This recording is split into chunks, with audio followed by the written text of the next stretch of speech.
Il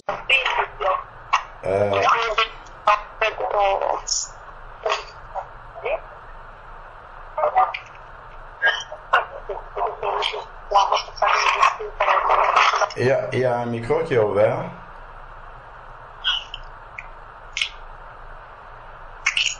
Ok.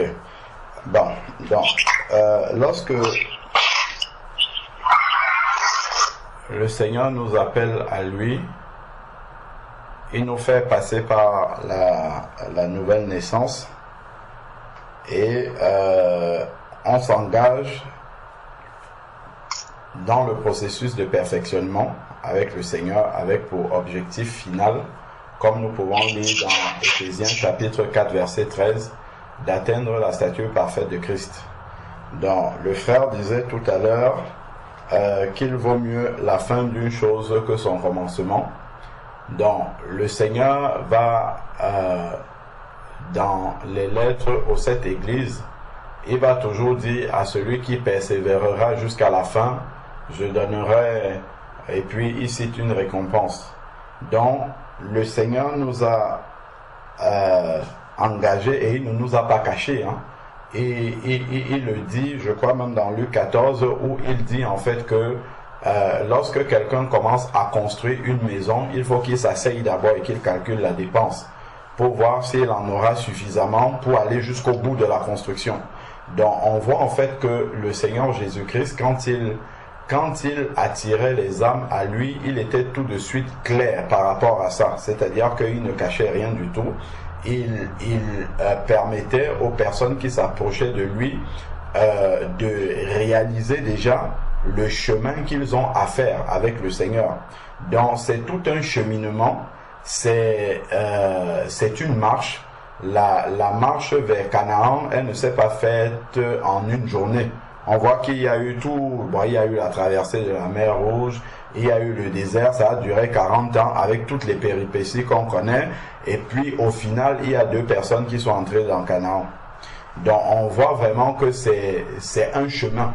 C'est un chemin dans lequel le Seigneur nous demande de persévérer. Donc dès la nouvelle naissance, dès la conversion, dès le début de l'Église, on le voit dans Actes chapitre 2 verset 42. Les 3000 au verset 41 qui sont passés par les eaux du baptême ont été ajoutés à l'église, et tout de suite après on nous dit ils persévéraient dans l'enseignement des apôtres. Donc tout de suite après la conversion, la notion de la persévérance intervient directement. Donc persévérer en fait c'est dans le sens de persister à faire quelque chose malgré les difficultés, malgré les obstacles, malgré tout ce qui pourrait venir nous assaillir, nous envahir, nous occuper la pensée vers autre chose. Donc la notion de la persévérance intervient immédiatement après la nouvelle naissance. Donc on comprend en fait que c'est une notion qui est clé dans la marche du disciple. C'est de savoir que le disciple doit persévérer. Donc il y aura des combats, ça c'est sûr. Il y aura des difficultés. Tant que Satan n'est pas enchaîné, ça va être comme ça en fait.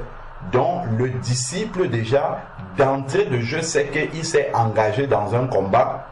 Et étant engagé dans un combat, Dieu va mettre à notre disposition un ensemble de comment dire, un ensemble d'armes spirituelles afin de pouvoir demeurer dans un réveil permanent. Parce que c'est ça le but, c'est de demeurer réveillé de manière permanente. Parce que si le Seigneur Jésus-Christ, on va lire les passages, si le Seigneur Jésus-Christ revient et qu'il trouve quelqu'un endormi, la condition de la personne risque d'être vraiment regrettable. Donc, le Seigneur nous a donné des instruments de mesure déjà de notre état d'éveil. La communion fraternelle est là pour ça. Dans la communion fraternelle, on peut ressentir si on est en train de s'endormir ou si on est à moitié endormi ou à moitié réveillé, à moins que toute la communion fraternelle, si tout le monde s'endort dans la communion fraternelle, là c'est très dangereux alors. Là c'est très très dangereux. Parce que effectivement, le but de la communion fraternelle, c'est que lorsque l'un commence à être sur la pente descendante, que celui qui est réveillé booste les autres. Booste les autres afin que les autres puissent se réveiller également pour comment dire, revenir. C'est ça le but. Parce que, a priori, dans la communion fraternelle, tout le monde n'est pas censé, hein, j'ai envie de le dire comme ça, n'est pas censé s'endormir en même temps. Donc, si tout le monde s'endort au même moment, c'est que il y a un problème de fond. Donc, bon, de l'autre côté également, si on voit, alors, donc, là, j'ai mon micro qui se coupe d'un côté. Alors, donc, si dans la communion fraternelle... Allô? Oui, là, c'est bon, dessus. D'accord, oui. Donc, si dans la communion fraternelle, tout le monde s'endort au même moment, c'est que là, il y a vraiment un problème. Si maintenant, il y a quelques-uns seulement qui sont bouillants et la majorité refroidit, qu'est-ce qui va se passer? Si vous prenez, comment dire, un seau d'eau bien bouillante, et que vous venez chacun avec comment dire, un bol, voilà, un bol d'eau froide, vous versez. Chacun vient, il verse son eau froide dans l'eau bouillante. Vous allez voir que l'eau qui est bouillante là va devenir tiède au fur et à mesure, tiède, et après ça va se refroidir. Ça va se refroidir complètement au fur et à mesure que dans l'eau bouillante, on rajoute de l'eau froide. Ça, en fait, ça montre que si dans une communion fraternelle, il y en a plus qui sont froids que ceux qui sont bouillants, en fait, finalement, ceux qui sont bouillants risquent de devenir froids eux-mêmes. D'où la nécessité que ceux qui sont froids réalisent rapidement que, attention, nous sommes froids, il faut qu'on se réveille rapidement pour rattraper, sinon on est tous en danger. On est tous en danger, donc ça, c'est quelque chose qu'il faut réaliser dès le départ. Donc on a dit, il persévérait dans l'enseignement. Donc l'enseignement n'est pas quelque chose qui va se faire sans obstacle. Il y a des fois où on a des difficultés à recevoir l'enseignement. Même celui qui enseigne a des difficultés à transmettre les messages qu'il reçoit. Lui-même, il est pensif, ainsi de suite. Mais on doit persévérer. Donc, on doit s'accrocher, on doit demeurer au pied du Seigneur pour que le Seigneur nous recharge nos batteries afin que nous puissions continuer. Ensuite, nous sommes dans Actes chapitre 2, verset 42. Il persévérait dans la communion fraternelle. La communion fraternelle n'est pas une option. Ce n'est pas je vais à la communion fraternelle quand je veux. Quand je suis fatigué, je dors chez moi, ou bien je m'assois et puis je suis pensif, ou bien je m'endors. C'est que ça ne va rien produire. Ça ne va produire que la paresse. La communion fraternelle est quelque chose qui se prépare d'abord dans la prière. Si pour que ça donne quelque chose, il faut qu'on ait préparé ça dans la prière, qu'on aille en étant rempli du Saint-Esprit. Comme ça, là, ça va produire quelque chose. Là, quand on va arriver vraiment, on sera centré sur le Seigneur et puis on va avancer dans ce sens. Donc, il persévérait dans la communion fraternelle. C'est l'endroit où on s'encourage les uns les autres. C'est l'endroit où on intercède les uns pour les autres. C'est l'endroit où on prend les sujets de prière des autres et que l'on va porter maintenant en privé de manière à ne pas rester oisif comme la parole de Dieu nous le dit.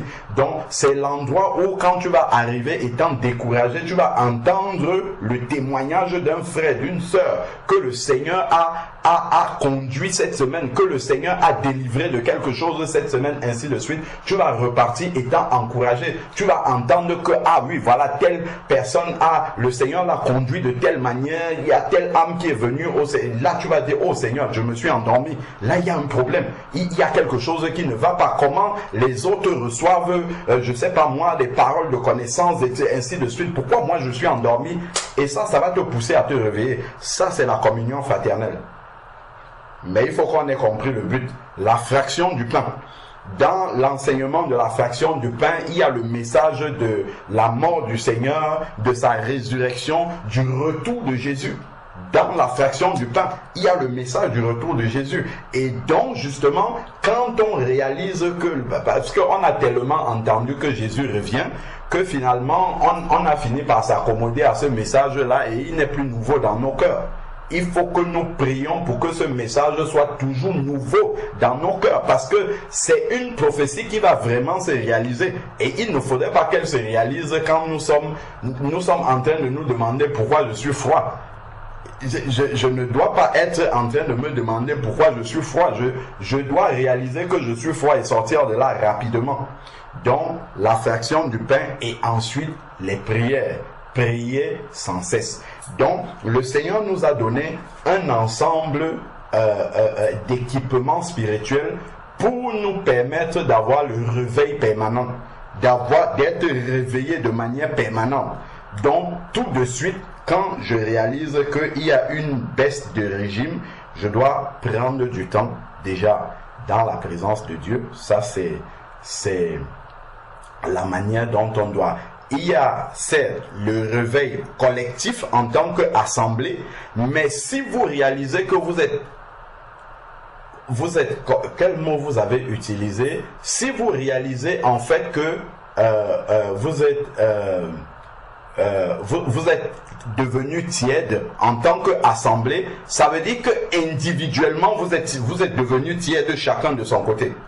Donc, avant même de prendre un moment en tant qu'assemblée pour chercher la face de Dieu, il faut que chacun revienne d'abord personnellement dans sa communion personnelle avec le Seigneur, dans sa vie de prière avec le Seigneur, dans sa vie de jeûne avec le Seigneur, dans sa vie de prière en esprit. Pour ceux qui sont baptisés dans le Saint-Esprit, prier en langue personnellement, passer des moments dans l'adoration, dans le jeûne personnel, en sorte que lorsque vous allez arriver en assemblée, quand les autres vont voir la manière dont vous êtes bouillant, la manière dont vous adorez le Seigneur, la manière dont vous êtes rempli du Saint-Esprit, là, ça sera une prédication sans que vous n'ouvrez la bouche.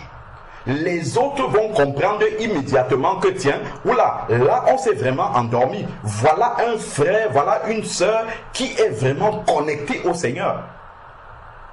C'est-à-dire que pour qu'il y ait un réveil collectif, il faut déjà un réveil individuel de chacun d'entre vous. Chacun doit déjà prendre. Quand je dis chacun d'entre vous, c'est parce que c'est l'église de Nice qui a posé le problème. En fait, c'est chacun d'entre nous. Ça, c'est un sujet qui nous concerne nous tous. Ce n'est pas seulement l'affaire de l'église de Nice. Le Seigneur a peut-être ouvert les yeux là-dessus, là-bas, mais c'est vraiment une affaire. Ça nous concerne nous tous. Donc, vraiment, prendre déjà la chose de manière personnelle, de manière individuelle et aller dans la présence du Seigneur, prendre un temps dans la présence du Seigneur. C'est bien un jeûne collectif, mais prendre déjà un temps personnel dans la présence de Dieu pour chercher, Seigneur, pourquoi je suis froid? Qu'est-ce qui m'empêche? Quels sont mon cœur s'est tourné vers quoi? Comment mon cœur a fait pour commencer à se partager avec autre chose? Comment mon cœur a fait pour commencer à s'appesantir sur autre chose que ta présence? Seigneur, révèle-moi d'où je suis tombé. Église d'Éphèse.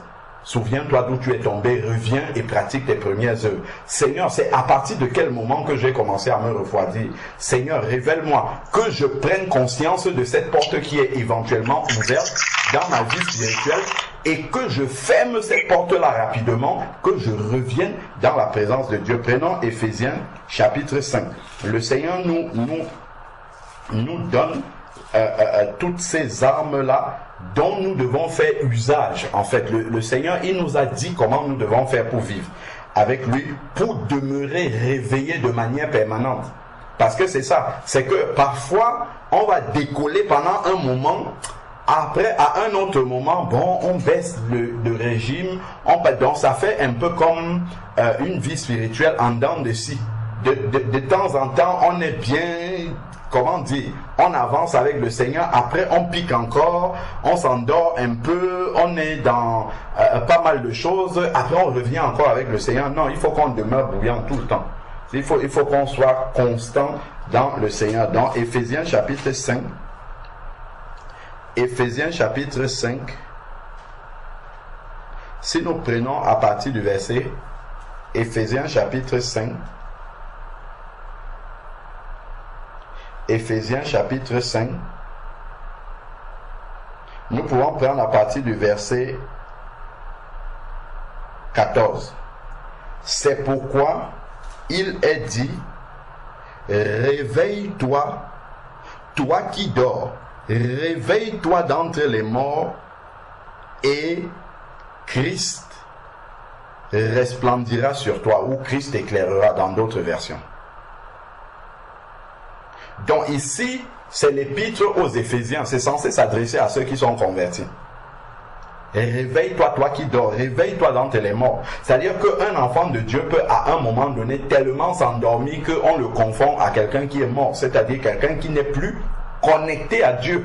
Éphésiens chapitre 2 verset 1, où il est dit, vous étiez morts par vos offenses. Donc c'est à cause de nos péchés, nous étions séparés de Dieu. Comme nous dit Ésaïe 59, verset 1, c'est à cause, verset 2, c'est à cause de vos fautes qu'il y avait une séparation entre votre Dieu et vous. Donc, un enfant de Dieu peut tellement devenir négligent dans sa vie spirituelle, il peut commencer à faire tellement de compromis avec sa vie spirituelle que, à l'apparence comme ça, il est comme quelqu'un qui est mort.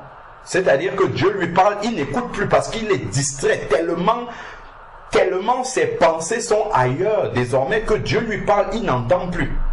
Il est tellement à fond dans ce qu'il fait, je sais pas, c'est son travail, c'est sa famille, c'est son couple, ses affaires, c'est ceci, mais il est tellement en fait affecté dans sa pensée. Sa pensée est tellement occupée de ces choses-là qu'il n'est plus attentif à la voix de Dieu.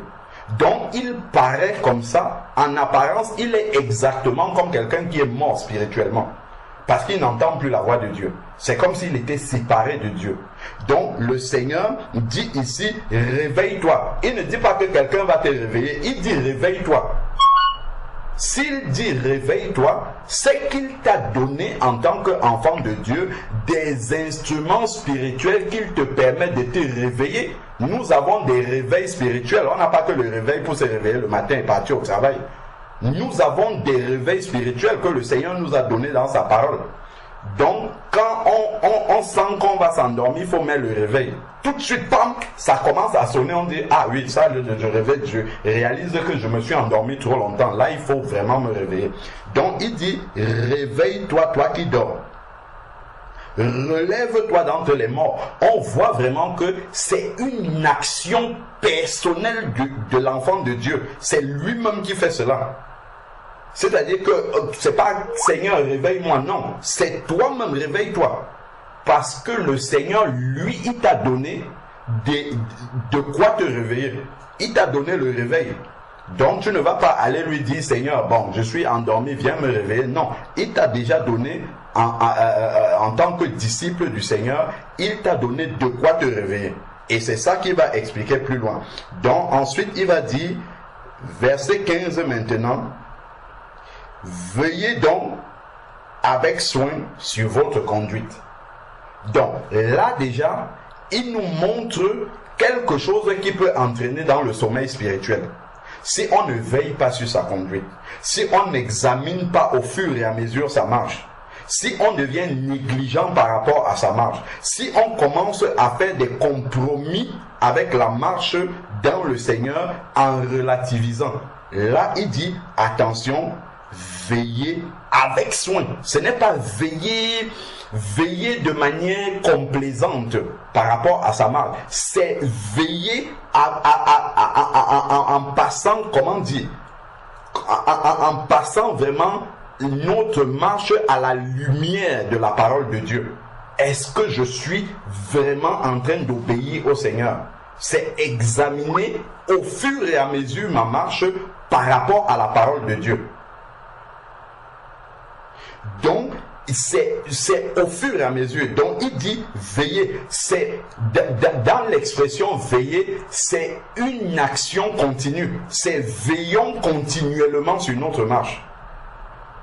Ce n'est pas de temps en temps, quand j'écoute un message de réveil, ah oui, un frère il a prêché un message de réveil, je me réveille pendant un moment après, pas que je me rendons. Non, non, je dois demeurer réveillé. Et ça ici, il nous explique pas à pas comment je dois faire pour rester réveillé. Souvenons-nous d'où on est parti, il parle de réveille-toi, toi qui dors. Donc, et ensuite, il va expliquer comment faire pour rester réveillé une fois que tu t'es réveillé. Et c'est ça que nous perdons souvent. Donc, il dit veillez avec soin sur votre conduite. On a compris ce que ça veut dire examiner ses voies au fur et à mesure de manière continuelle à la lumière de la parole de Dieu. Lorsque j'ai déjà reçu une vérité de la parole du Seigneur et qu'elle s'est établie dans mon cœur comme étant une parole qui vient de Dieu, je dois veiller, dès que j'ai commencé à obéir à cette parole-là, je dois veiller à demeurer dans cette obéissance-là et de ne jamais rétrograder par rapport à une vérité que j'ai déjà reçue. Ce n'est pas que pendant un moment, parce que j'ai entendu un message, je commence à obéir. Après, à un moment donné, je me fatigue d'obéir. À un moment donné, je commence à dire, bon, ce n'est pas ça le plus important. De toute manière, on peut aussi faire comme ça. Non, si on commence à relativiser l'obéissance, c'est comme ça qu'on ne va plus veiller avec soin dans notre marche. On va peut-être veiller, mais veiller de manière complaisante. C'est-à-dire qu'on va arrondir les angles, on va dire, bon, jeûner, ce n'est pas très important, jeûne de temps en temps, bon, si je m'en souviens. Non, si tu sais que ça te maintient connecté au Seigneur, crucifie la chair, fais-le. Si tu dois prier la nuit, réveille-toi, prie la nuit. Ne dis pas, ah, c'est pas grave, je priais de... Non, fais-le. Parce que ça va te maintenir éveillé. C'est comme cela, en fait, que on commence à perdre la présence de Dieu. Ah bon, je vais pas méditer 1-2 jours, c'est pas grave, je me rattrape. Non, il faut méditer. Il faut le faire. Il persévérer dans l'enseignement. Oui, il y a l'enseignement qu'on écoute, mais il y a l'enseignement que le Saint-Esprit nous donne lui-même personnellement quand nous méditons la parole. Il y a des enseignements directs qu'il nous donne sans passer par un enseignant de la parole du Seigneur. Donc, je dois veiller avec soin là-dessus. Donc, je dois me faire violence. Ce n'est pas par hasard que le Seigneur nous dit dans les évangiles que depuis le temps de Jean-Baptiste, le royaume de Dieu est forcé. Et ce sont les violents qui s'en emparent. Donc la violence, ce n'est pas simplement violent pour arracher les âmes au royaume des ténèbres. C'est la violence par rapport à notre chair. Parce que la chair ne va jamais nous laisser suivre Dieu comme il le faut. La chair va se fatiguer. La chair va s'arrêter en route et puis elle va commencer à nous donner des bons, comment dire, des alibis dans notre pensée. Dire bon non, c'est pas très grave, tu en fais trop, tu peux laisser comme ça. Et c'est comme ça que le sommeil spirituel va commencer tout doucement. Tu vas commencer à t'endormir tranquillement comme ça parce que tu as commencé à relativiser les choses. Donc, il ne faudrait pas que nous relativisons. Donc, il dit, non comme des fous. Donc, veillons, nous sommes dans Éphésiens chapitre 5, verset 15. Veillons donc avec soin sur notre conduite. On a compris, non comme des fous, mais comme des sages. Donc, nous devons prier constamment pour demander au Seigneur de nous donner sa sagesse.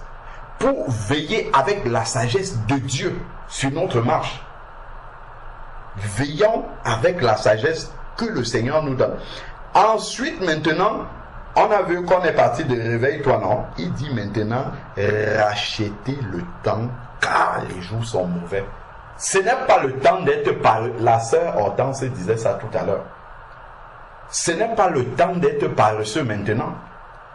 Ce n'est pas le temps de commencer à divaguer sur sa marche spirituelle. C'est le temps de s'affermir. Le temps est fini. Le Seigneur vient. Il est à la porte. Là, ce n'est plus le temps de se demander, ah, est-ce que ceci... Non, c'est le temps d'être prêt. D'avoir les bagages déjà vidés complètement pour pouvoir partir.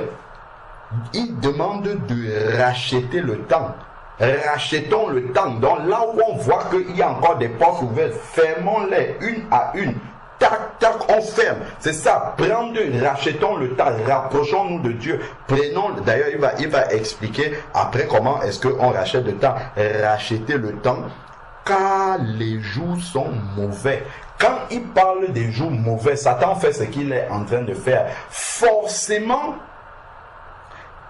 nous lisons dans 1 Jean chapitre 5 verset 19 que ce monde-ci est dominé par le malin.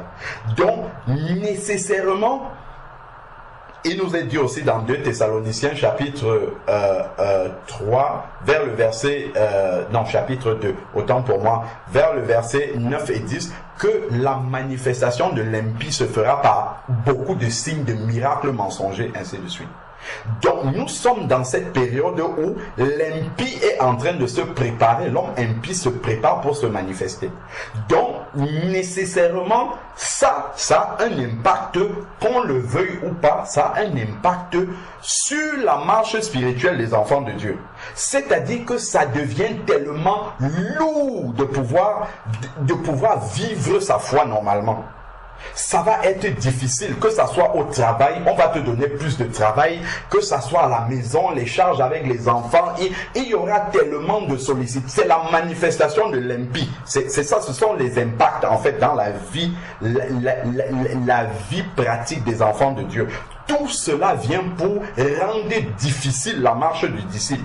Donc si quelqu'un n'a pas conscience de ça et comprend que en fait les temps ne vont pas aller en s'allégeant, les temps ne vont pas aller en facilitant la marche du disciple. Ça va aller en se compliquant. Il faudra être vraiment violent pour pouvoir garder le cap avec le Seigneur, pour pouvoir continuer à entretenir la flamme avec Jésus-Christ, pour pouvoir continuer à avoir une véritable vie de prière, une véritable vie dans le jeûne, dans l'adoration. Ça sera très difficile au fur et à mesure qu'on va avancer. Donc il faut déjà en avoir conscience, et quand on a conscience de ça, on ménage sa monture aussi. On prend des dispositions par rapport à ça. On ne s'endort pas. On comprend que non, là, maintenant même on a la grâce, on est encore en assemblée, il y a frère Lucio, il y a frère Danilo qui est là pour me réveiller. Il viendra peut-être un temps où la persécution va arriver, où ça sera difficile. Je ne pourrai même plus voir frère Danilo pour me dire, Alain Patrick, tu es endormi.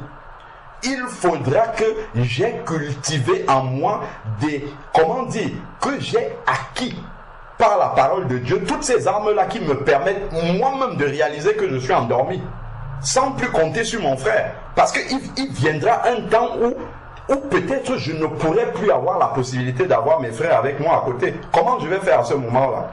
Si je n'ai pas appris vraiment à demeurer réveillé moi-même, à me réveiller moi-même et plutôt aller réveiller ceux qui sont endormis. Donc c'est important, c'est bien la communion fraternelle, on s'exhorte les uns les autres, mais c'est important aussi d'avoir une marche personnelle, une intimité personnelle avec le Seigneur qui nous permette en fait de venir dans la communion fraternelle et de déposer au bénéfice des autres ce que nous avons reçu personnellement du Seigneur dans la communion. Et ça nous permet de rester réveillés. Je dois arriver à la communion fraternelle comme si toute la communion fraternelle là ne dépendait que de moi, de ma connexion avec le Seigneur. Si chacun arrive comme ça, nous arriverons tous remplis. Chacun prendrait le temps de chercher la présence du Seigneur, de chercher la face de Dieu pour ne pas venir les mains vides, pour venir avec ce que le Seigneur lui a donné. Et c'est comme ça que on va demeurer dans une connexion permanente avec le Seigneur et qu'on sera rempli constamment. Donc ça, les jours sont mauvais. Donc il nous prévient que les jours sont mauvais. Donc tout ce que l'homme impie est en train de faire, le malin est en train de faire pour préparer l'arrivée de l'homme impie, forcément il y a des répercussions dans la marche des disciples. C'est de plus en plus difficile. De plus en plus difficile de pouvoir vivre cette connexion-là avec le Seigneur. Et les choses ne vont pas aller en s'améliorant. Donc il faut déjà qu'on soit préparé, habitué à cela, à ce que ça soit comme ça. Et d'ailleurs, c'est ce que le Seigneur donne comme message à la fin de la Bible, dans le livre d'Apocalypse. Regardons les conclusions des 7 livres-là, des 7 épîtres aux différentes églises. C'est la même chose. Il n'y a à aucune église, le Seigneur dit que oh, ça va être simple, assois-toi, tout va tomber du ciel. Non, il ne dit pas ça. Il dit que ça va être difficile.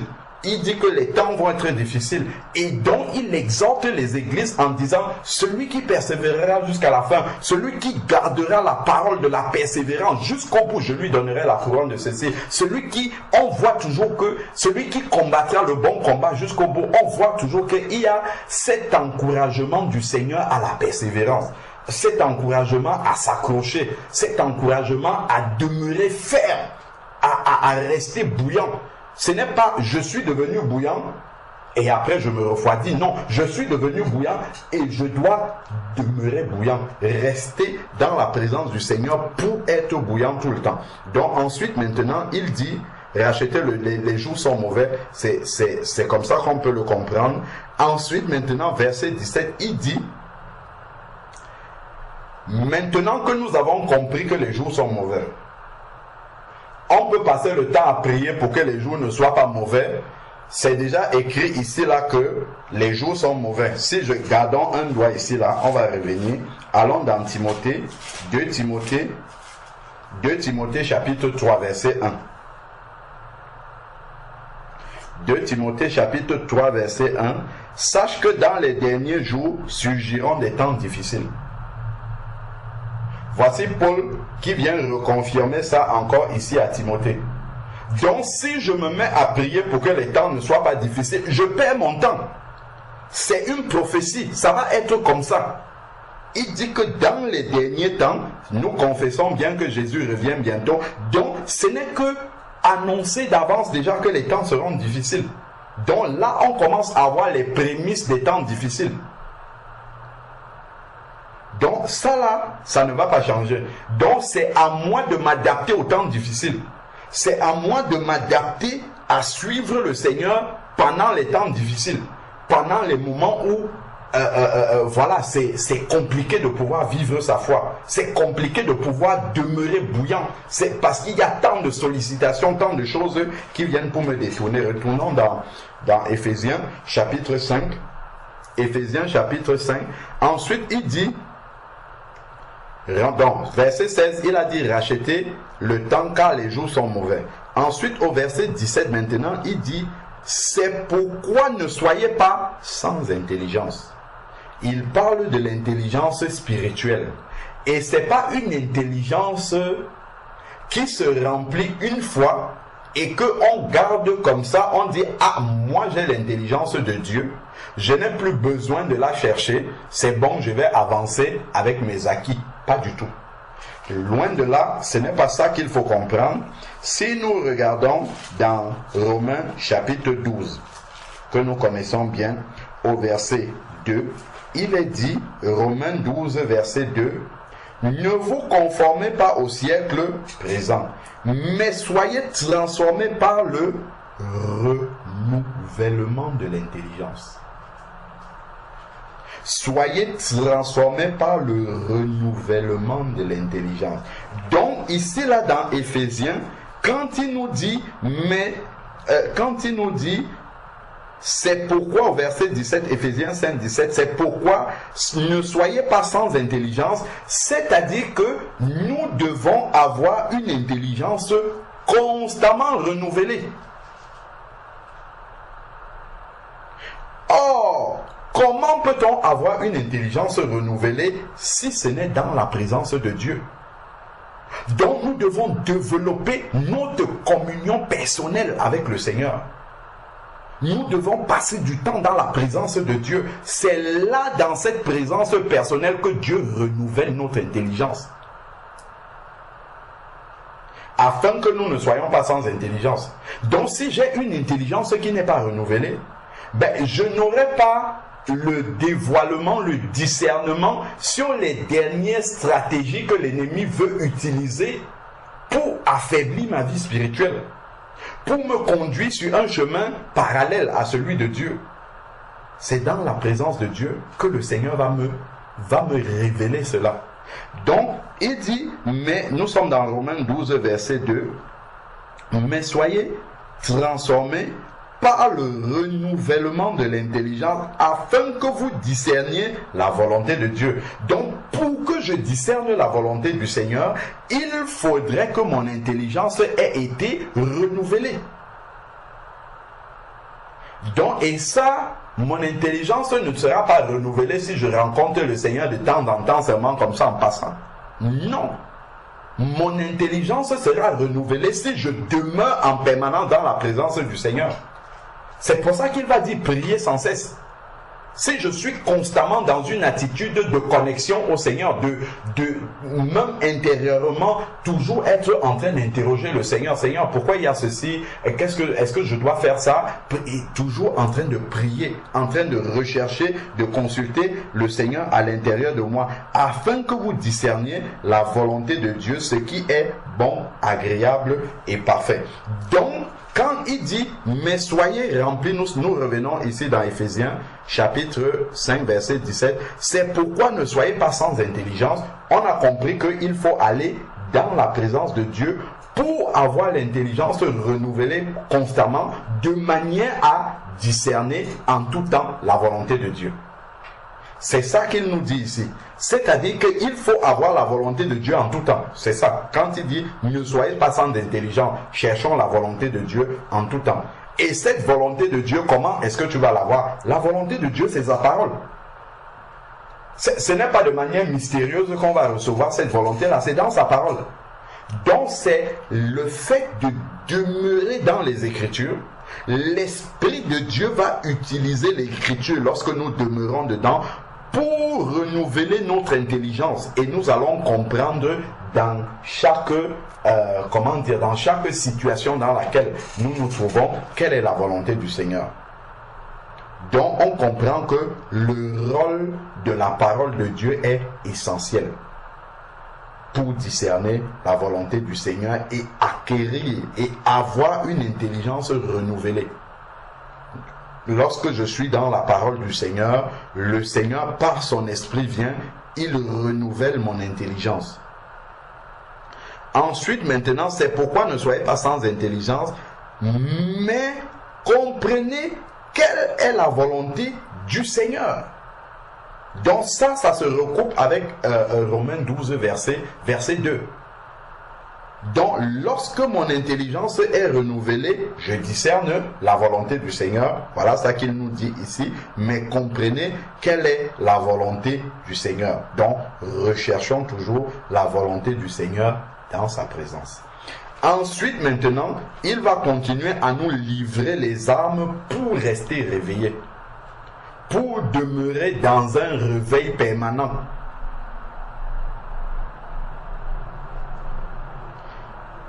Il dit, ne vous enivrez pas de vin. Ça serait la pire des choses à faire. Ne vous enivrez pas de vin, c'est de la débauche. Je dois surveiller, comment dire, ça revient encore à veiller avec soin sur ma conduite. Dans ça, l'alcool déjà, de manière à perdre la lucidité, ça serait une grande porte ouverte dans ma vie. Ça, si ça existe, je dois mettre une croix là-dessus. Ensuite, maintenant, il dit, mais soyez remplis du Saint-Esprit. Le mais, en fait, est en opposition avec la phrase d'avant.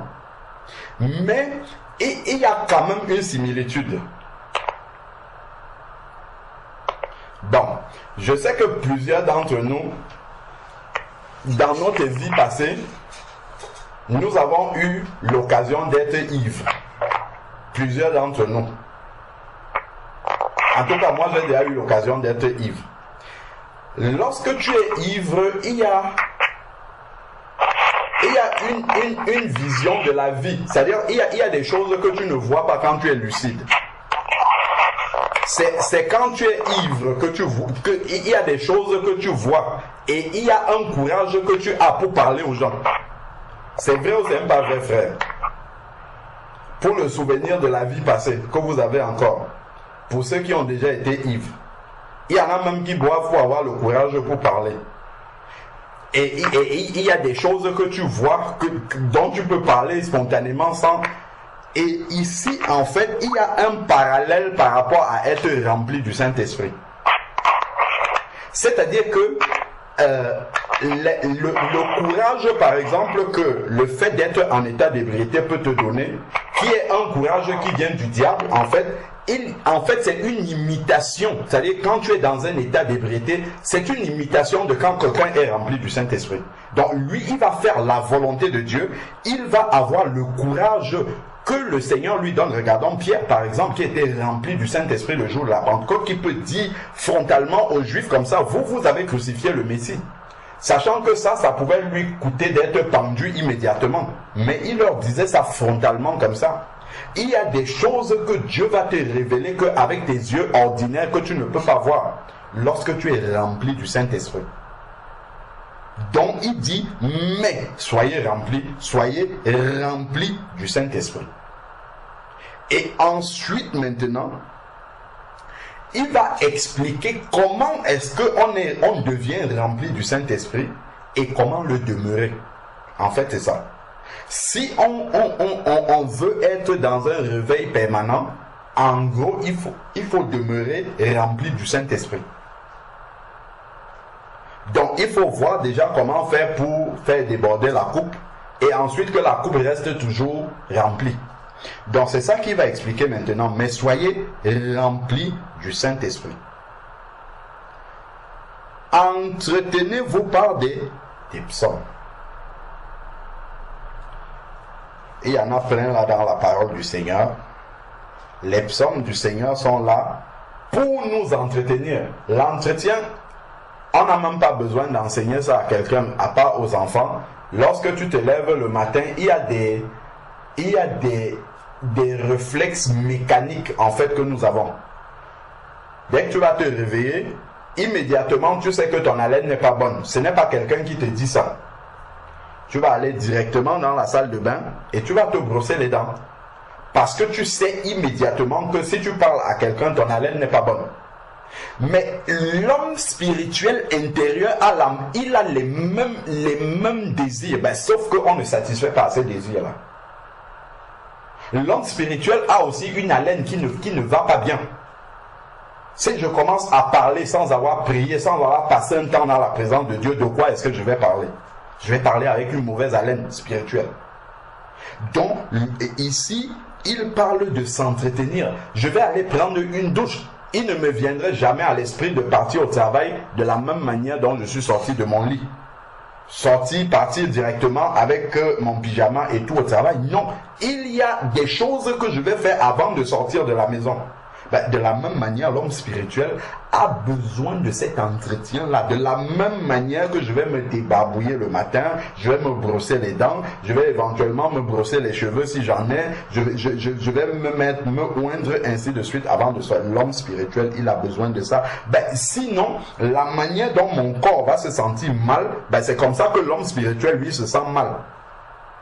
Lorsqu'on n'a pas pris soin de lui avec ce qu'on dit là. Il va se sentir mal comme ça, et s'il se sent mal comme ça, il ne peut pas être productif. De la même manière que moi, avec mon corps charnel qui est là, si je ne prends pas soin de lui comme ça, j'arrive au travail avec mon pyjama, avec ma mauvaise haleine, ainsi de suite. Je ne crois pas que l'un d'entre nous peut être au travail dans ces conditions-là. Il travaille normalement, il est productif, il fait tout ce qu'on attend de lui. Non, il sera constamment en train de se poser la question, je dois indisposer les gens doivent avoir les regards sur moi. Tout un ensemble de questions qu'il va se poser qui ne lui permettront pas de pouvoir travailler dans de bonnes conditions. De la même manière, l'homme spirituel, c'est ça. s'il n'est pas entretenu, si on ne lui donne pas ce qu'il faut là, l'homme spirituel ne peut pas travailler pour le Seigneur, agir pour le Seigneur de manière, comment dire, dans toutes ces bonnes conditions favorables là. L'homme spirituel, non, il ne pourra pas agir comme ça. Ben, voilà pourquoi en fait il s'endort. Il commence par s'endormir, parce qu'il n'a pas ce qu'il lui faut pour être éveillé. Donc il s'endort progressivement. Et maintenant, il faut venir le réveiller pour pouvoir l'entretenir. Donc, on dit les psaumes. Les psaumes sont là, c'est la parole de Dieu. Il faut la méditation de la parole. C'est la nourriture. 1 Pierre chapitre 2, verset 2. Désirez comme des enfants nouveau-nés le lait non frelaté de la parole du Seigneur. C'est ce qu'il nous dit. 1 Pierre chapitre 2, désirez comme des enfants nouveau-nés le lait non frelaté, pas la parole de l'erreur.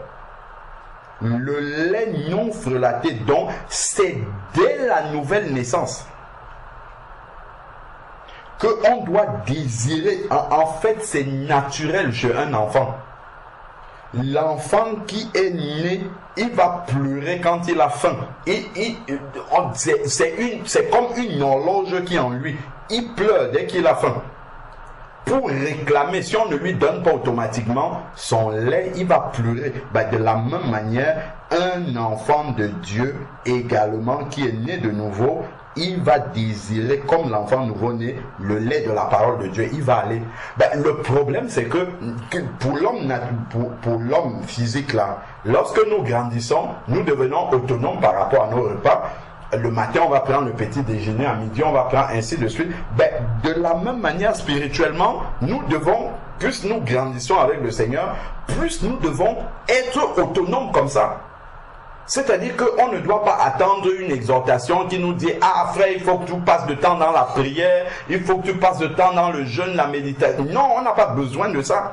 Ça doit être aussi automatique que lorsque un adulte sait que bon, à midi, l'heure va bientôt approcher, il faut que je mange, il faut que je trouve de quoi manger, ainsi de suite. C'est ça l'adulte spirituel. L'adulte spirituel a déjà cette faculté de dire que bon, ok, aujourd'hui, je vais peut-être manger un sandwich à midi, bah, demain, je vais manger une salade, il doit avoir cette autonomie-là. Il ne doit pas se laisser aller comme ça. Voilà, il médite quand il peut, il prie quand il veut. Non, ça va donner de la médiocrité spirituelle et ça va conduire au sommeil. L'homme spirituel ne peut pas se nourrir d'autre chose que de ça. Si on ne lui donne pas ça, il va s'endormir. Il ne va pas s'affectionner aux choses d'en haut. C'est ce que nous dit Colossiens.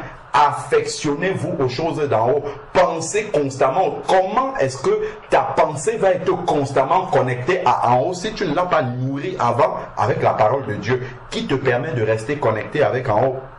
Mais là, en fait, ça ne pourra pas se faire de manière automatique. Donc, si tu ne vas pas toi-même à la source, comme on disait, en te faisant violent, en allant dans la présence du Seigneur, sachant que tu as besoin de cette présence-là, elle ne se fera pas automatiquement.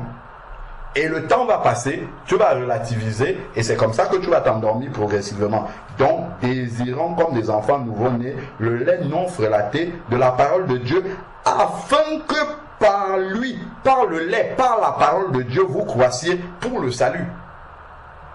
Ça, c'est aussi valable pour celui qui vient de naître de nouveau spirituellement que pour celui qui est plus ancien dans la foi. On ne cesse jamais de croître. Donc, là, c'est vrai que celui qui a grandi dans la foi ne va plus prendre le lait, il va peut-être prendre la nourriture solide, mais il va continuer à croître pour le salut. Il va s'affermir davantage. Donc, la parole de Dieu, on revient dans Éphésiens chapitre 5, verset 18, verset 19, entretenez-vous par les psaumes.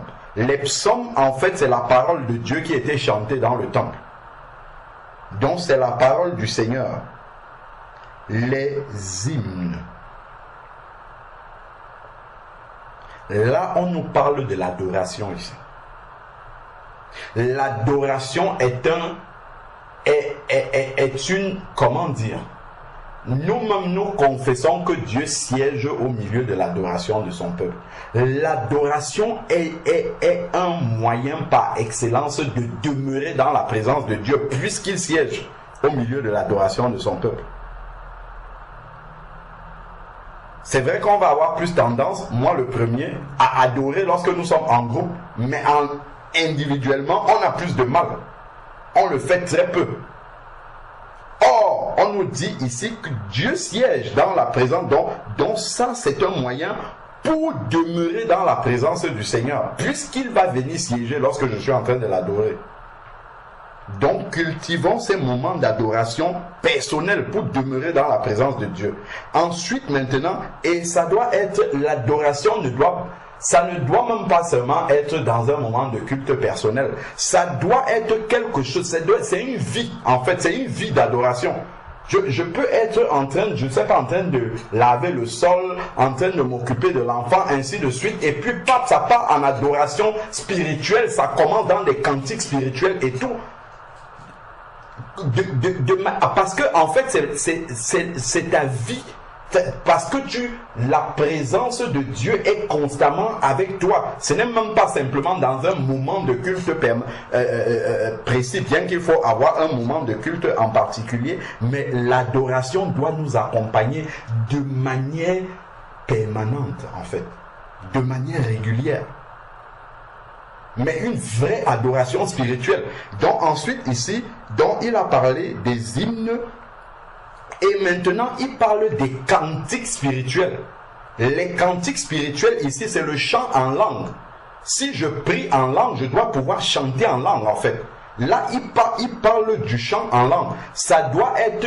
Il ne dit pas que je chante en langue de temps en temps. C'est dans l'entretien, comme on brosse les dents, là. Chaque jour. Comme je vais aller laver mon visage, les cantiques spirituels, le chant en langue, ça doit couler de source. Autant que je peux, l'apôtre Paul dit, en Corinthiens chapitre 14, l'apôtre Paul dit une parole ici, et nous savons que l'apôtre Paul est rempli du Saint-Esprit à tout moment. Il était constamment rempli du Saint-Esprit, l'apôtre Paul. Il dit dans 1 Corinthiens chapitre 14, que nous connaissons très bien, il dit ici, au verset 18, il dit, je rends grâce à Dieu de ce que je parle en langue plus que vous tous. Je rends grâce à Dieu de ce que je parle en langue plus que vous tous. Ce n'était pas parce que c'était un gadget ou bien pour vous dire que je suis plus spirituel que vous. C'est parce que c'était une nécessité. C'était une nécessité pour lui de parler en langue de manière régulière comme ça. C'était pour rester rempli du Saint-Esprit. N'oublions pas le verset 2 ici là, qui nous dit dans 1 Corinthiens 14, puisque nous y sommes, il dit ici que verset 2, celui qui prophétise au contraire parle aux hommes. Non, ce n'est pas ça. Oui, verset 4. Celui qui parle en langue s'édifie lui-même. C'est-à-dire qu'il se recharge comme une batterie.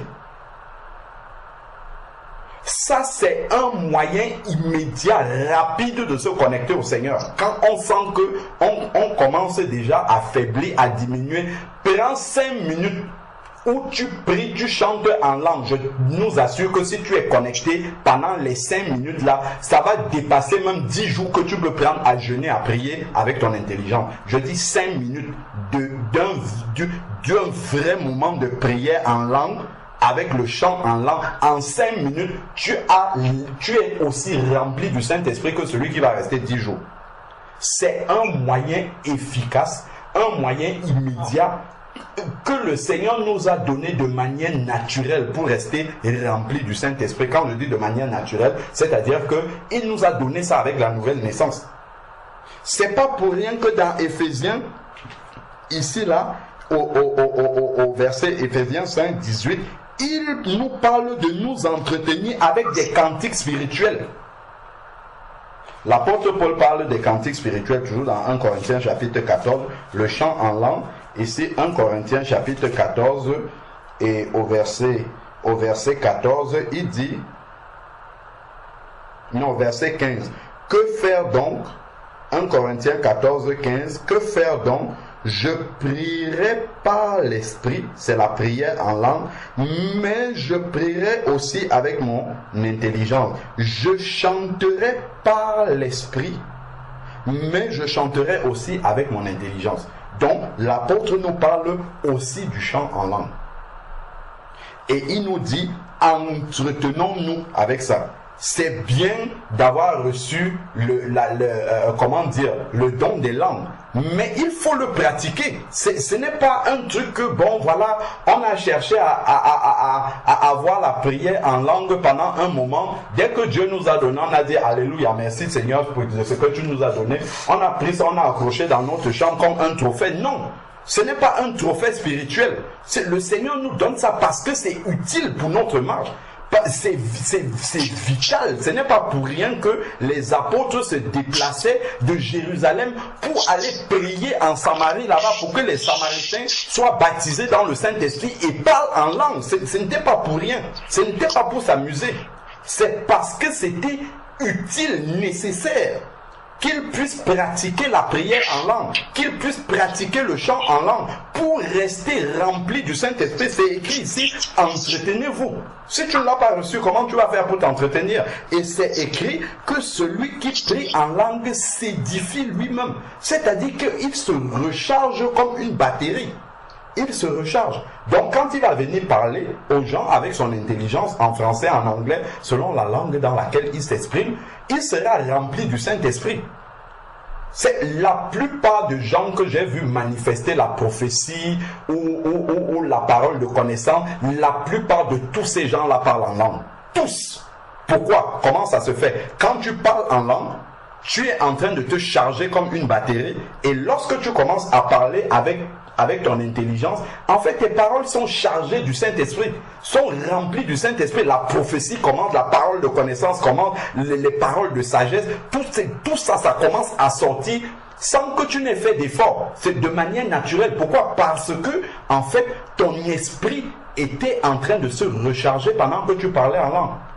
Et ça, en fait, pour celui qui n'a pas compris, il va négliger, il va dire, bon, lui parler en langue, c'est bien. Celui qui pratique ça, il verra comment, dans sa vie spirituelle, dans sa marche, il sera, je t'assure, tu peux arriver comme ça, tu trouves les bien-aimés qui sont endormis. Penche-toi, commence à parler en langue 5 minutes. La parole va commencer à couler, c'est toi-même qui vas demander, Seigneur, arrête maintenant. Arrête maintenant. Ça, c'est un don que le Seigneur il a fait don à l'église de ça pour que nous puissions ne pas toujours revenir devant le Seigneur. Seigneur, remplis-moi du Saint-Esprit. On passe, Seigneur, remplis-moi du Saint-Esprit. Il nous a donné le moyen de nous-mêmes nous recharger. Quand ta batterie diminue, toi-même tu sais comment la rebrancher immédiatement pour que elle se recharge. Donc il parle ici des cantiques spirituels et des cantiques spirituels. Ensuite, il va nous dire chanter et célébrer le Seigneur de tout notre cœur. Donc voilà encore un aspect qui peut être un frein par rapport à par rapport au fait de rester réveillé. Il parle de chanter et de célébrer le Seigneur, pas de n'importe quelle manière. Il dit de tout notre cœur, c'est-à-dire que le cœur entier doit être consacré au Seigneur. Si le cœur est partagé avec autre chose, si le cœur est divisé, si le cœur est à cheval entre deux choses, on hésite, on veut ça, on ne veut pas ça, ça là en fait, ça fera en sorte que on ne pourra pas vraiment entretenir cet être spirituel, cet homme intérieur là, de la manière dont le Seigneur nous demande de le faire ici. Ça ne portera pas les fruits que le Seigneur a promis ici. Chanter et célébrer le Seigneur de tout votre cœur, pas d'une partie de notre cœur. Pas des déchets de notre cœur, c'est-à-dire la partie quand on a déjà utilisé toute la partie de notre cœur pour consacrer ça à ce que nous aimons bien, le reste on donne au Seigneur. Non, il dit de tout notre cœur. C'est le cœur entier qui doit célébrer le Seigneur et élever le nom du Seigneur. Et là, ça produit des fruits. Et l'homme intérieur, à ce moment-là, il est entretenu, il est gardé en bon état. Et forcément, il reste réveillé. Forcément, il demeure réveillé. Là, on va commencer à chercher la communion fraternelle partout. Pour pouvoir apporter ce qu'on a reçu dans la présence de Dieu, on ne pourra pas garder ça. On ne va plus fuir, on ne va pas fuir la communion. Au contraire, on va commencer à chercher. Ah, j'ai reçu ça pour l'église, j'ai reçu ça pour les bien-aimés. Ben, Seigneur, permets, ouvre une porte, donne une occasion pour que je rencontre les frères et sœurs pour leur donner ce que j'ai reçu dans ta présence. Ben, effectivement, si je ne demeure pas dans cela, je n'aurai rien à dire. Et la communion fraternelle, elle va devenir pesante pour moi, elle va devenir lourde pour moi parce que je vais m'ennuyer, je n'aurai rien à apporter, je n'aurai rien à dire, je serai sec complètement parce que je ne me suis pas rempli, je ne me suis pas chargé. Et la communion fraternelle va devenir tiède, on va se rencontrer, on n'aura rien à se dire. Parce qu'on n'a rien reçu dans la présence de Dieu. Effectivement, si on n'y a pas été, on n'aura rien à dire. On va se rencontrer. Ah frère, tu as un sujet de prière? Oui. Bon, prions pour ça. On prie 2 minutes. Après c'est fini, on s'ennuie. Frère, qu'est-ce qu'il y a à faire? Parce qu'on n'a pas été dans la présence de Dieu, tout simplement. C'est dans la présence de Dieu qu'on reçoit tout ce qui est la nourriture nécessaire au temps convenable. Donc ne négligeons pas tout ça. La communion personnelle de chacun avec le Seigneur. C'est ce qu'il nous explique ici. Hein. C'est comme ça qu'on reste rempli du Saint-Esprit et qu'on demeure réveillé et qu'on persévère dans le réveil spirituel. On persévère là-dedans. Bien sûr, les combats vont venir pour nous attrister, pour nous ainsi de suite. Mais là, on va se faire violence. Et là, peut-être un frère, une sœur va nous épauler. Frère, ne baisse pas les bras, persévérons, le Seigneur revient bientôt, et ainsi de suite. Alors, verset 20, on va finir. Rendez toujours grâce pour tout à Dieu le Père au nom du Seigneur Jésus-Christ. Les actions de grâce, de reconnaissance au Seigneur, soumettez-vous les uns aux autres dans la crainte du Seigneur. Donc on comprend que la communion fraternelle fait partie, parce que tu ne vas pas te soumettre aux gens que tu ne vois pas. Soumettez-vous les uns aux autres, c'est des personnes que tu vois en fait. Donc là c'est dans la communion fraternelle que ça peut se mettre en pratique. Dont la communion fraternelle fait partie de ce qui permet de rester réveillé. Donc réveille-toi, toi qui dors, et Christ t'éclairera. Réveille-toi d'entre les morts, et il nous explique comment rester réveillé par ces versets-là. Donc je vais m'arrêter. J'aurais voulu continuer, mais je vais peut-être laisser d'autres bien-aimés prendre la parole. En fait, ce que je voulais lire, c'était Matthieu 24. À la fin des prophéties, la manière dont le Seigneur parle. Luc chapitre 21, la manière dont le Seigneur parle après avoir donné les prophéties. C'est-à-dire la manière dont on doit attendre le Seigneur. Il y a prenons le temps chacun de nous de méditer ça. C'est Matthieu 24, la manière dont le Seigneur parle, c'est à partir du verset. Je vais juste nous donner ça comme ça. Dans cette méditation personnelle là, le Seigneur lui-même va nous dire comment est-ce que nous devons procéder pour rester dans un réveil permanent. On peut prendre Matthieu chapitre 24 à partir du verset 42. Veillez donc. Déjà il explique qu'il en sera de même qu'au temps de Noé, de 2 personnes qui seront dans un lit, de 2 femmes qui mourront, l'une sera prise, l'autre laissée, ainsi de suite. Quand il finit de conclure, après à partir du verset 42, on peut prendre jusqu'à 51, il va dire veillez donc, puisque vous ne savez pas quel jour votre Seigneur viendra. Il parle de veiller. Ensuite, il dit, sachez-le bien, si le maître de la maison savait à quelle veille de la nuit le voleur doit venir, il veillerait et ne laisserait pas percer sa maison. Donc, après avoir parlé des signes de la fin, il parle maintenant de la veille, la manière dont nous devons veiller pour rester prêts, en fait. Pour rester prêt, c'est ça là. Donc je ne vais pas commenter, je lis simplement. C'est pourquoi vous aussi, tenez-vous prêts.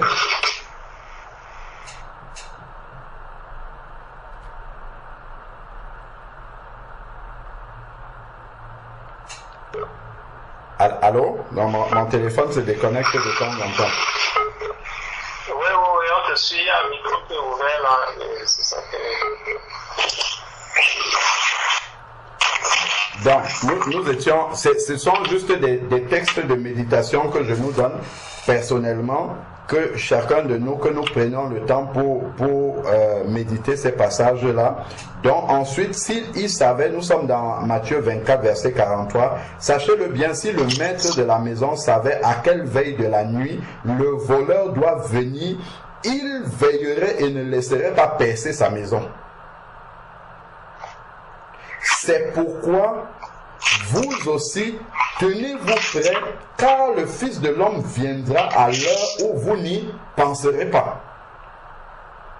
Donc, dès l'instant déjà où je sais que le Seigneur peut revenir à l'heure où je n'y pense pas, qu'est-ce que je dois faire? Je dois y penser constamment. Comme ça, je ne serai pas surpris, tout simplement.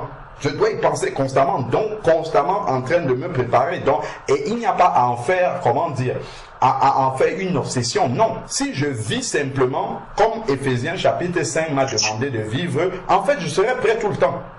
Je serai prêt tout le temps, je serai constamment, comment dire, je serai constamment bouillant, je serai constamment dans un réveil permanent et donc prêt en fait, de manière naturelle. Je serai prêt au retour du Seigneur. Ensuite, au verset 45, il dit, quel est donc le serviteur fidèle et prudent que le maître a établi sur ses biens pour leur donner la nourriture au temps convenable. Heureux ce serviteur que son maître à son arrivée trouvera pas endormi, trouvera pas froid, mais trouvera occupé de la sorte. Avec quoi est-ce que je m'occupe? Qu'est-ce qui occupe la pensée de mon cœur? C'est vers quoi en fait que mon cœur se concentre? Quand je me lève le matin comme ça, la pensée de mon cœur, qu'est-ce que mon cœur a envie de réaliser? Est-ce que c'est de faire la volonté du maître? Ou bien mon cœur est dans différentes pensées, ainsi de suite. Donc, ça, ce sont des sujets de méditation, hein, quand nous allons lire là. Donc, trouvera occupé de la sorte. En vérité, je vous le dis, il l'établira sur tout ce qu'il possède.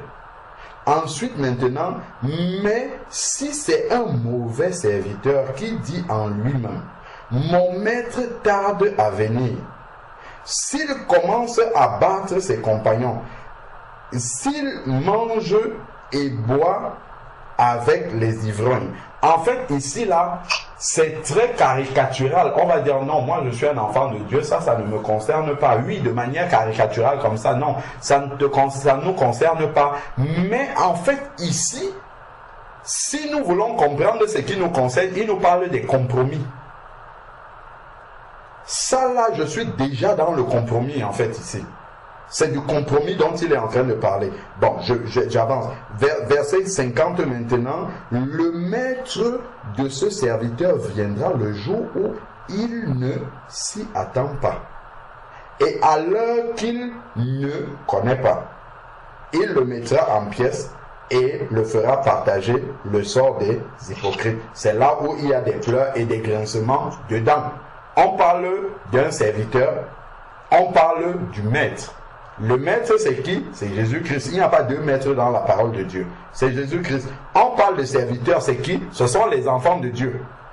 Les serviteurs du Seigneur ne sont pas les gens du dehors, ce sont les gens du dedans. Mais regardons bien ce qui est écrit ici, là. Il le mettra en pièces et lui fera partager le sort des hypocrites. Donc les hypocrites, en fait, ce sont les gens du dehors normalement. Mais quelqu'un qui est serviteur, le maître lui fera partager le sort de ceux qui sont dehors. Celui qui dit qu'un enfant de Dieu ne peut pas perdre son salut, voilà, c'est écrit ici, hein. C'est pas nous qui inventons, c'est écrit ici là. Le serviteur, c'est un enfant de Dieu. Mais il peut se retrouver à partager le sort de ceux du dehors, qui sont les hypocrites. Parce qu'il n'a pas veillé. D'où l'importance de veiller, justement. et d'être trouvés attachés à la tâche que le maître nous a donnée.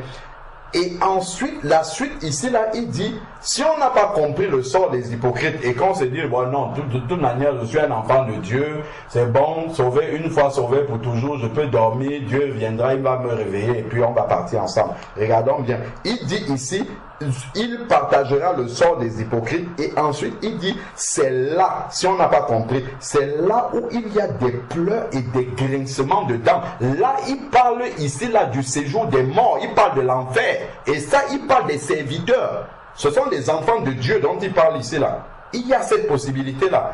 Donc, le sommeil spirituel, on doit comprendre qu'on doit veiller. Il faut veiller. C'est le Seigneur, c'est Jésus même qui parle. Hein. Ce n'est pas un apôtre qui parle ici. C'est Jésus même qui parle. Il parle de ses propres serviteurs. C'est-à-dire de ses propres enfants. Et il parle du serviteur qui n'aura pas agi de la bonne façon, qui n'aura pas trouvé en train occupé de la sorte. C'est-à-dire qu'il y a une préparation pour attendre Jésus-Christ. Donc s'il ne nous trouve pas occupés à cette préparation-là pour l'attendre, il nous parle bien du sort avec les hypocrites, des pleurs et des grincements de dents. Marc chapitre 13, qui parle aussi de ça. Donc ça c'est un premier texte à méditer. Marc chapitre 13 parle du retour de Jésus aussi. Et Marc chapitre 13, si on prend à partir du verset 32 jusqu'au verset 37, on peut méditer ça aussi. Verset 32 à 37, il dit, pour ce qui est du jour et de l'heure, personne ne les connaît. Pas même les anges dans le ciel, pas même le Fils, mais le Père seul. Prenez garde. Donc, ensuite, maintenant, voilà les exhortations du Seigneur, et c'est ça qui nous intéresse. Prenez garde, veillez et priez. Veillez et priez. On veille sur nos voies et on prie. Veillez et priez, car vous ne savez pas quand ce sera le moment.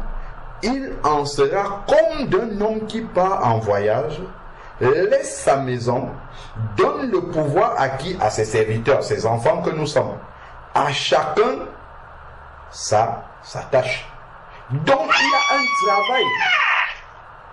Il y a une tâche que le Seigneur a laissée à chacun d'entre nous. Et il faut que chacun soit occupé à cette tâche-là. C'est pour ça qu'il disait dans Matthieu 24, occupé de la sorte. Donc on ne doit pas être dans l'oisiveté en attendant que voilà, le Seigneur revienne comme ça et puis que les choses se passent. Non, il a donné à chacun une tâche. Donc il y a un travail à faire. Et commande au portier de veiller. Ensuite, verset 35, veillez donc, car vous ne savez pas quand viendra le maître de la maison, le soir ou au milieu de la nuit, ou au chant du coq, ou le matin. Craignez.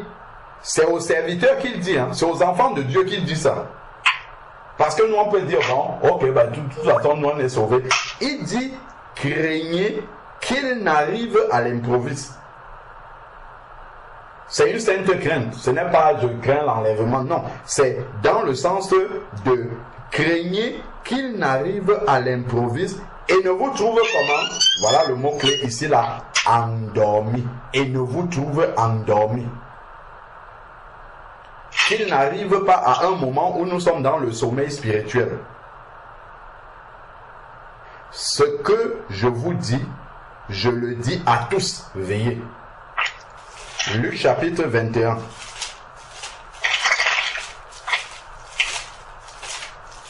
Je crois que c'est le dernier texte. Luc chapitre 21 qui parle aussi du retour du Seigneur.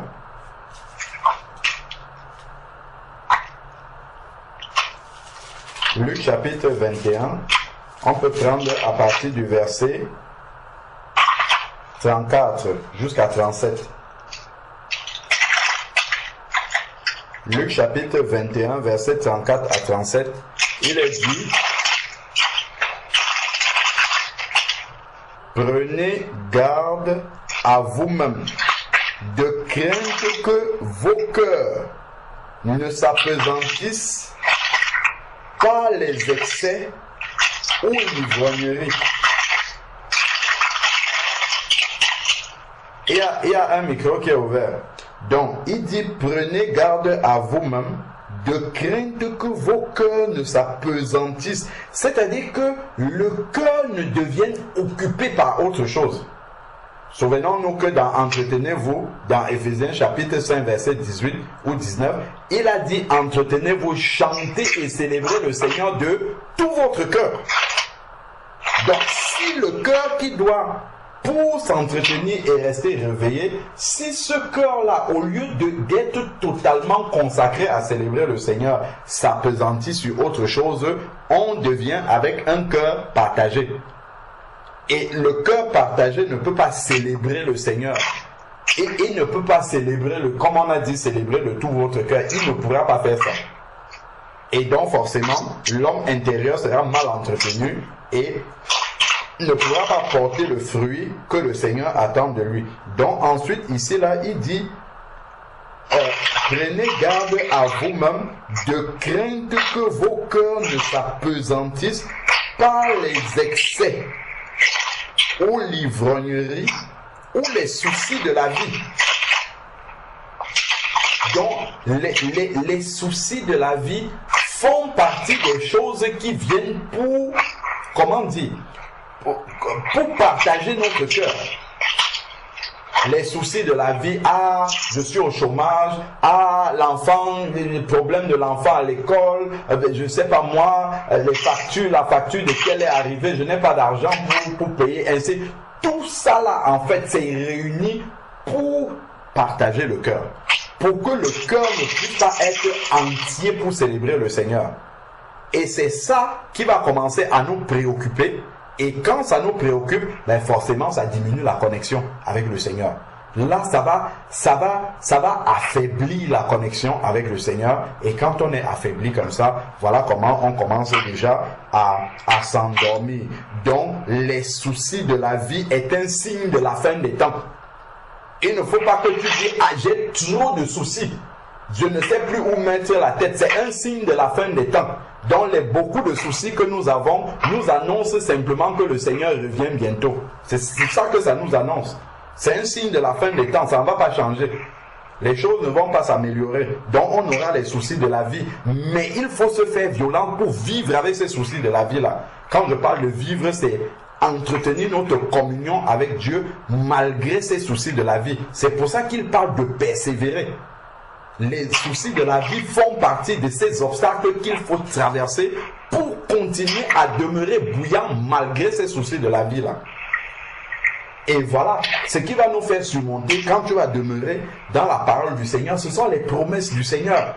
Les promesses que le Seigneur a données par rapport à ces soucis de la vie. Ne vous souciez pas du lendemain. Le lendemain aura soin de lui-même. Ne vous inquiétez pas de ce que vous mangerez, de ce que vous serez vêtis, car votre Père dans le ciel, Luc chapitre 12, votre Père dans le ciel, avant que tu n'ouvres la bouche pour demander quelque chose, il sait déjà de quoi tu en as besoin, ainsi de suite. Tout ça, c'est ça qui va remplir ton cœur. Et tu vas attacher la foi à ces paroles-là. Et le fait d'avoir attaché la foi à ces paroles-là, immédiatement ton cœur sera libéré. Donc tu n'auras plus ces soucis-là dans la tête. Parce que la parole de Dieu a délivré ton cœur de ces soucis-là. Et là maintenant, ton cœur peut être totalement consacré au Seigneur, attaché au Seigneur, malgré que ces soucis-là existent. Parce que les promesses du Seigneur, tu les as prises par la foi et ton cœur a été délivré. Tu vas voir ça maintenant. Seigneur, toi-même tu as dit ça dans ta parole. Je le crois par la foi, je mets ces soucis-là de côté et mon cœur reste totalement consacré au Seigneur. Ce n'est pas quand tous nos soucis seront enlevés, quand on n'aura plus de soucis devant nous, on va dire, bon là maintenant, je n'ai plus aucun souci, je peux maintenant consacrer mon cœur en totalité au Seigneur. Ça ne va jamais arriver. On risque de ne jamais consacrer notre cœur en totalité au Seigneur si on attend cela. Donc, il dit ici, vos cœurs ne s'apesantissent par les soucis de la vie et que ce jour ne fonde sur vous à l'improviste. Donc, c'est si nous laissons nos cœurs se remplir, s'inquiéter de toutes ces choses-là. si nos cœurs deviennent inquiets par rapport à est-ce que demain j'aurai un travail, est-ce que, je sais pas moi, il y a différents soucis, est-ce que je pourrais payer telle facture, est-ce que les enfants ceci, est-ce que ça va donner ça, tout ça, si on laisse le cœur se remplir de tout ça là, en fait ça va étouffer la vie de Dieu, ça va étouffer la connexion avec le Seigneur et on ne pourra plus persévérer. On ne pourra pas persévérer comme il le faut pour rester bouillant et réveillé. Donc verset 35, comme un filet, car il viendra donc que ce jour ne fonde sur vous comme un filet. Normalement, c'est pour les gens du monde que ça doit arriver comme ça, pas pour les enfants de Dieu. Parce qu'ils sont censés veiller constamment. Donc, comme un filet, car il viendra sur tous ceux qui habitent la surface de la terre. Donc, pour nous maintenant, il nous dit, veillez donc et priez pas de temps en temps. Il dit en tout temps. C'est tout le temps qu'il faut le faire pour rester connecté au Seigneur. Veillez et priez en tout temps afin que vous ayez la force d'échapper à tout ce qui doit arriver. Donc on ne va pas prier pour que ce qui doit arriver n'arrive pas. C'est écrit que ça va arriver. Il y aura des temps difficiles. C'est quelque chose qui va arriver. Donc la prière qu'il nous demande de faire en tout temps, c'est d'avoir la force d'y échapper. C'est-à-dire de pouvoir manifester la violence spirituelle nécessaire pour continuer à persévérer malgré ces temps difficiles. Pour demeurer bouillant malgré toutes ces épreuves, malgré tous les obstacles qui sont devant nous, pour que nous ne puissions pas persévérer d'une manière, solide. C'est là que le sujet de prière doit être orienté. Afin que vous ayez la force pour échapper à tout ce qui doit. Donc c'est une certitude que ça va arriver et de paraître debout devant le Fils de l'homme. Donc dans le verset 37 parle déjà d'autre chose. Donc on peut méditer de 34 à 36. Donc voilà un peu quelques exhortations. À ça, on peut ajouter les lettres de cette église. Si on veut vraiment méditer de manière un peu plus riche, les encouragements du Seigneur à pouvoir persévérer, lisons aussi les lettres pour cette église. Donc voilà vraiment quelques sujets d'encouragement, quelques sujets d'exhortation également que j'avais dans le cœur pour chacun d'entre nous par rapport au message qui a été